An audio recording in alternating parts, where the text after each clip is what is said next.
การประกอบความคิดความเห็นต่อห่างเอกสารกองประชุมใหญ่ครั้งที่14ของพรรคคอมมิวนิสต์เวียดนาม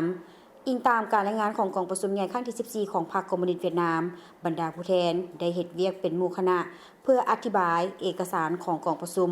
หลายความเห็นได้เห็นดีกับบรรดาผลสำเร็จที่ได้กล่าวไว้ในเอกสารพร้อมทั้งทิศทางและมาตรการสำหรับเวียกงานก่อสร้างและปรับปรุงพรรคและการผลักดันการเติบโตทางด้านเศรษฐกิจในระยะต่อหน้าการอธิบายบรรดาความคิดเห็นที่ถูกขับฮ้องล้วนแต่เป็นเอกภาพกันว่าหากเอกสารที่นำมาเสนอต่อกองประชุมใหญ่ของพรรคครั้งนี้ได้รวบรวมเอาสติปัญญาจิตใจและความมุ่งมา่ปรารถนาของพรรคและประชาชนทั่วประเทศเป็นพื้นฐานทางด้านการเมืองที่สำคัญเพื่อให้ประชาชนทั้งชาติก้าวสู่ยุคใหม่แห่งการก้าวขึ้นของชาติเวียดนาม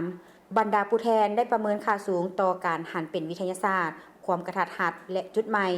ที่มีลักษณะก้าวกระโดดของบทรายงานโดยเฉพาะแม่นเป้าหมายด้านสาธารณสุขวิทยาศาสตร์เทคโนโลยีและการพัฒนาอย่างยืนยงบางความคิดเห็นได้เน้นให้เห็นทัศนะการเปลี่ยนแปลงภาพใต้รูปแบบการเติบโต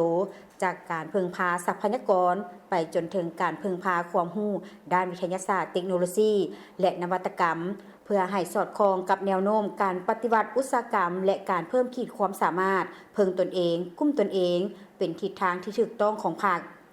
ในขอบเขตการป้องกันชาติและป้องกันความสงบปลอดภัยบรรดาผู้แทนเห็นดีกับความจำเป็นที่จะต้องนำใช้อย่างลึกซึ้ง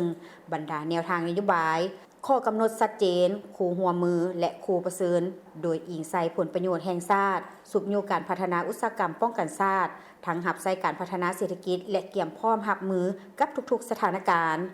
บรรดาความคิดเห็นยังได้ประเมินค่าสูงต่อบทรายงานที่ได้ใช้ชี้แจงอย่างกงไปกงมาเกี่ยวกับข้อจำกัดและข้อบกพร่องการกวดกาตนเองและวิจารณ์ตนเองอย่างจริงจังพร้อมทั้งกำหนดทิศทางแก้ไขโดยเฉพาะแม่นเน้นสู่ทุกๆนโยบายและมาตรการของพรรคและรัฐต้องเกิดจากความเรียกร้องต้องการความปรารถนาสิทธิและผลประโยชน์ถูกต้องตามกฎหมายและชอบธรรมนำความผาสุกและความพึงพอใจของประชาชนเป็นมาตรฐานและเป้าหมายในการปฏิบัติ